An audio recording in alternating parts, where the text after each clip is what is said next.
So a while back, I did like this live where, I don't know, at the time it was this thought that, oh, we don't have friends, even though like I do have some friends, but to me, it's not even about not having friends. It's about being very selective about the kind of friendships or what we consider friendships, right?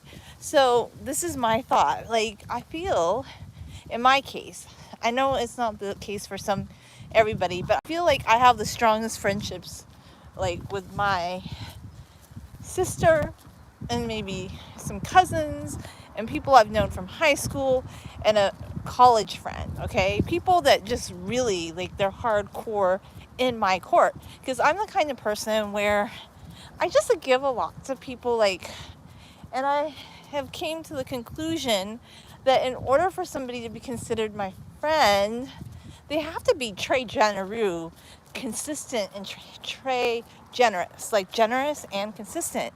And if you're not both of those things, then you're just an acquaintance in my book, because I'm just not the kind of person that is like really super social, that needs a ton of friends, which, I mean, everybody has a different criteria for what they consider friends, but for me, friendship is just so easygoing.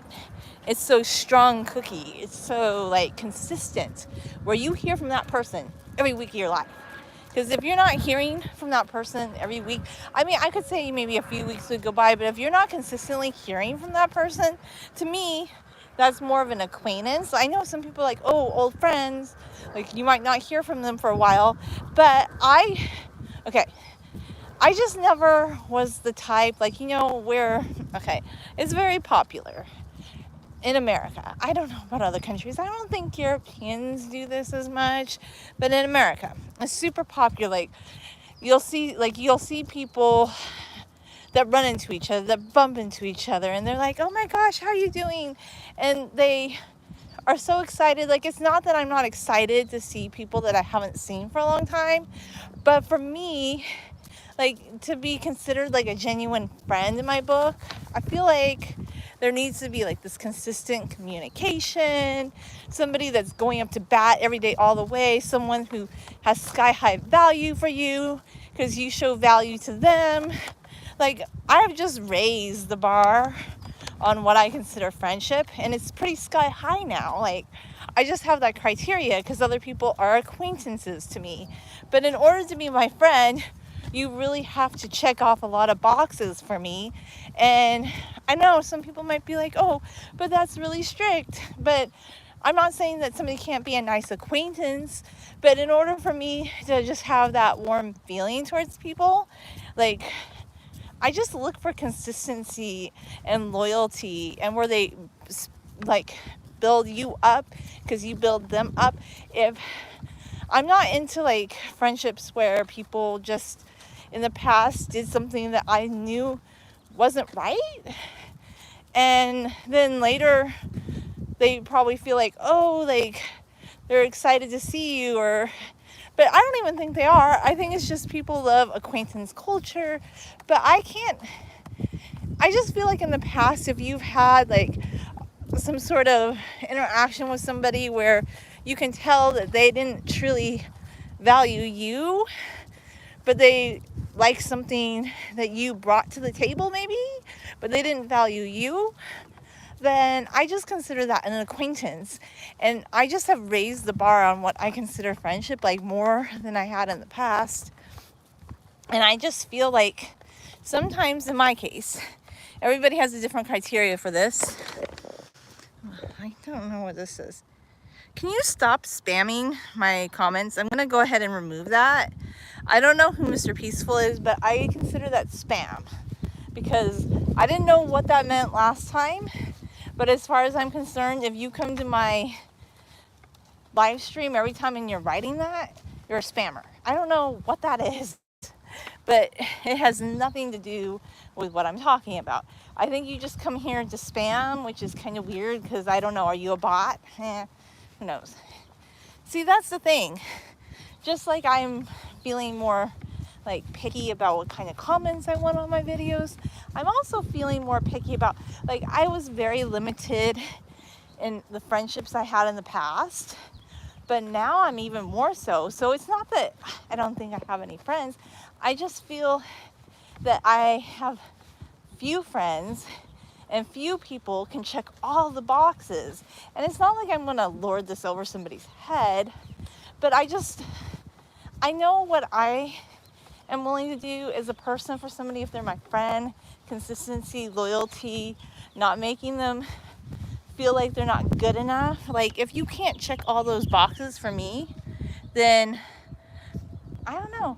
I don't feel any strong need to call you my friend. I would call you my acquaintance.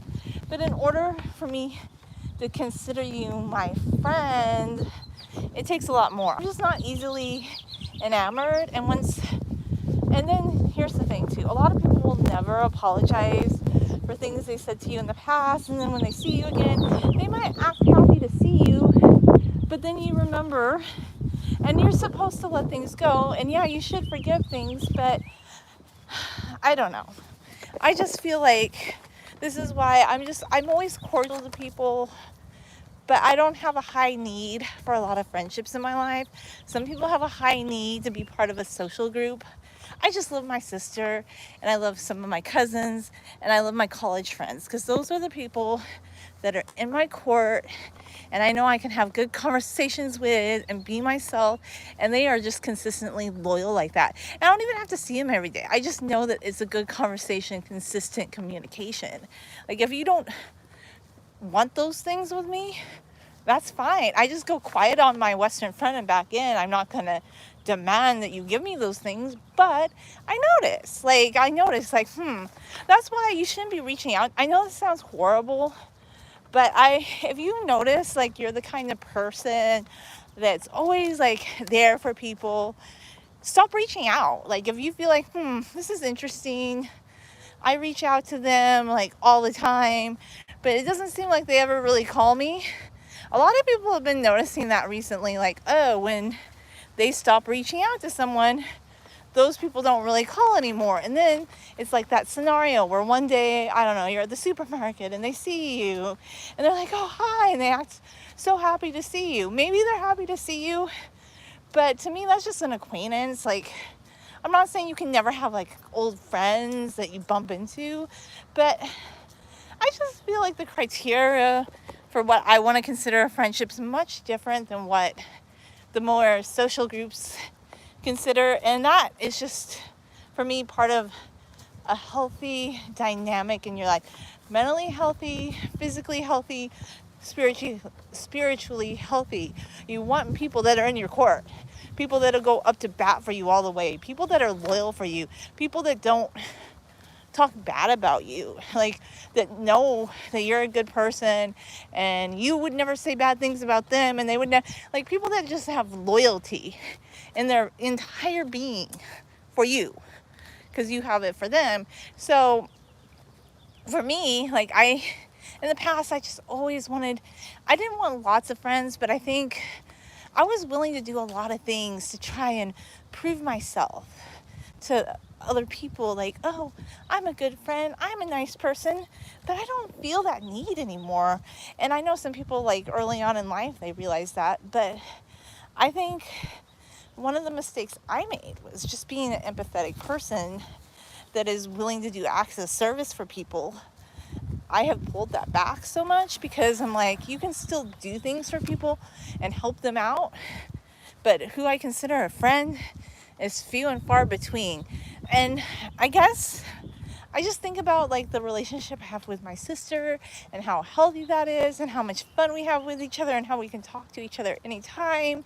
And she would always speak well of me and I always speak well of her, because I just don't like anytime, even, it doesn't matter what the scenario is, you should always have something good to say about your friend to them, to their face, and when you talk about them. And if you ever, like, just assume that they did something, you have violated their trust 120.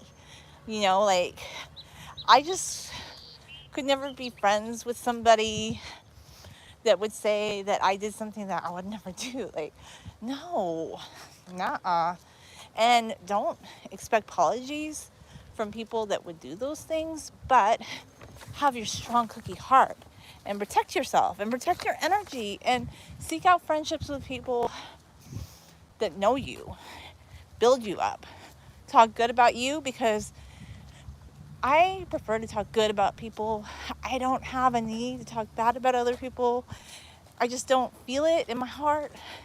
But if you're the kind of person that loves, I don't know, just talking negatively about other people or making assumptions about other people, then maybe you're just not ready for real friends. Maybe you just love acquaintances. I feel like if you want, like, this is introverted true friendship. Like, people that want introverted true friendship, your criteria is going to be a lot higher. It just is. Like, I think about my sister. I can talk to her about anything.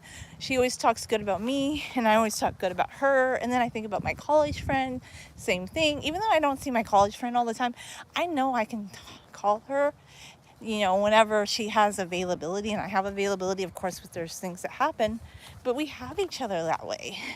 And we speak well of each other, and we feel good camaraderie for each other. And that's the thing about, like, real friendship. I'm talking about introverted friendship, not like social culture friendship. Like, when you have people that just want high numbers of friends and lots of acquaintances and going to parties and things like that, and social outings is more their priority. Those are not introverted people. That's extroverted culture. And I think a lot of interpretations of friendship, like, I'm talking about in America anyway, not like, I don't think Europeans are necessarily like this. Maybe they are. I don't know. I've never lived in Europe. I can't tell you about the European culture, but in American culture, friendship is just very like, oh, like, we see each other and we do social things, but, like, do you have that person's back? Do you communicate with them consistently? Do you think good of them? Have you always said good things to them about themselves and about yourself? Like, are you building mentally healthy, spiritually healthy, like every kind of healthy friendship with them? Like, do you believe in health? Because I think if you believe in God, you speak good about everybody. I just do. That's what I believe. But I don't want to push my opinions on other people, because everybody has their own spirituality. Everybody has their own, like, beliefs. But I personally think if you truly believe in God, you don't talk bad about other people. And if you feel something negative about somebody, you wouldn't be their friend. Like, you wouldn't have communication with them. That wouldn't be, because that's like frenemy stuff. And I don't understand that. Like, people, I don't know. So you just have to raise your criteria of what you consider a friend if you're more introverted and you're looking for quality friendships. But I kind of recommend this for everybody, because I think anybody who wants good friendship, like quality friendship, they're not going to settle for people that talk bad about other people or talk bad about their friend to their face or do frenemy things or are users of any kind. All that kind of behavior is very unappealing to people that are more empathetic, more introverted. We don't like that kind of stuff. And I just know, like, for me personally, like, this is why I do these, like, walking, talking live streams. I'm just thinking about these things. You don't need a lot of friends. You really don't. This goes against really extroverted American culture where everybody's like, you need a lot of friends. No, you need better friends. You need higher quality friends. You need friends that are loyal to you, friends who support you, friends that actually want to communicate with you, friends that would want to do things with you and help you and be there for you. Don't you want friendships like that? I know that I do. And those are the kind of friendships I have in my life now. So it's not that I don't have friends. I'm just saying the people that I truly consider my friend are on one hand, not 10 hands. Like, it's probably less than 5 people in the world. And that is how I like it. Like, it's not that I can't consider, like, people acquaintance. And there's a lot of good people you can consider an acquaintance. Yellow lights are flashing. But to be a friend to me, like, to be my actual friend, where I, like, feel like we have, like, some sort of camaraderie with each other, I just feel like there has to be more. But I will never tell somebody that. I just I just feel it in my heart, you know. No backbite. We don't backbite. Like if we're friends, we don't backbite to a person's face or behind their back. We talk kind-hearted. I'm not saying you completely like ignore somebody's flaws. Like if you're in a good friendship with somebody or like a relationship, I think you need to work through things together. But I do believe like the whole frenemy culture is toxic. I would like to think it's something that younger people engage in, but there's a lot of shows that kind of promoted that stuff. But this is another reason I don't watch shows. And I know a lot of people are like, oh, you need to block celebrities, but I don't even see a lot of celebrities on my feed. Like I followed one, Alicia Silverstone, because she's vegan, but she's like more goody and she's into like having compost in a garden, and people were making fun of her for gardening. Like I like people like that. Like I'll follow a few celebrities that have a lifestyle like that, and honestly I followed her because of her vegan lifestyle and because she was into gardening, not because she was in Clueless, which I used to watch when I was younger, but I just don't have a high priority to watch movies even, because everybody's like, oh, the celebrities are clogging our feed, Kim Kardashian this and that. But you know what? The same people that are complaining about that 10 years ago were watching those shows. And I'm like, well, it's not like Kim Kardashian or her sister Khloe or any of them changed up anything they were doing. Like they were pretty much doing all the same things. Maybe your priorities changed and you just realized you don't want to watch shows like that. I don't know. Or maybe you never watched shows like that. But if you didn't, then don't worry about it. You don't need to go block Kim Kardashian. Just like focus on posting things that you like and engaging with stuff that you like. Like, but then this kind of talk is also kind of anti-influencer talk, because influencers are kind of like the new Kardashians, right? They want to be the big cheese in town. And I think there's been a little bit of influencer backlash, and I don't know. But that's another reason, and this is kind of going into another topic, but just as you would be more selective in who your friends are, be more selective in who you follow. Like, don't follow people that you feel don't bring value to your life. And I'm not talking about entertainment value. I'm talking about like therapeutic, spiritual kindness value. That stuff is priceless. I want people that are priceless. People that go out of their way to be a part of your life. Like if somebody's not, then they're just an acquaintance and I'll be cordial, but I don't feel this warmth to them. I just don't. Like I used to feel warmth for many people, and I used to think, oh, I really want to be that person's friend. But I learned the hard way that when you're an empathetic person, a lot of people take advantage of that. They will take advantage of that, and they will project their own insecurities on you, and they will make you feel like they can even say that you, I don't know. I'm just not even going to go into like what brought this on and why I felt that way, because it's not important. It really isn't. I just think about my litmus test for friendship is my sister and my college friend and a few cousins, and I feel no need to try and sustain friendships with people that are just make things so difficult. Like, I wish I had known that a few years ago. Like, I wish I had just been more consistent with that.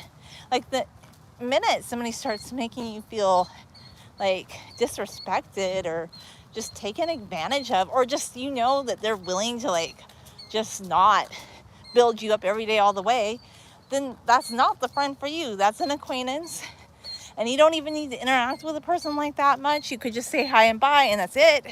And I know that's not fun for our more socially outgoing society, and people are like, oh my gosh, like I'm missing out. Really, what is so exciting about parties anyway? People are like, parties so exciting. I don't think so. Like, I saw my sister last night and we have so much fun and we have such great conversations. And I think about my college friend, so much friends, such great conversations. And they're just the kind of people that build others up, and they're always looking to improve themselves and to build others up. I just like, oh my gosh, it's a rarity. It's rare to find people like this. Oh, that's the kind of interactions I want in my life, and just good stuff. Like, and beyond that, these are just my thoughts on like looking for more quality friendships in your life. So I wouldn't say it's not that I don't have any friends. I just feel more selective about who I consider my friend.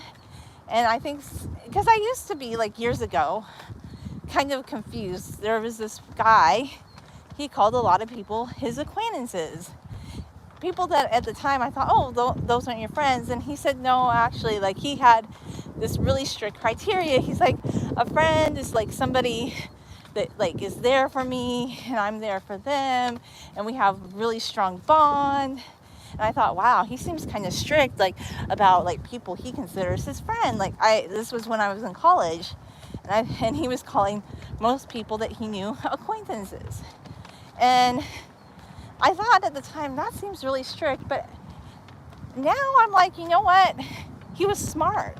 He protected his energy. He believed in himself. He believed in others. People that believe in themselves and believe in others never participate in backbiting.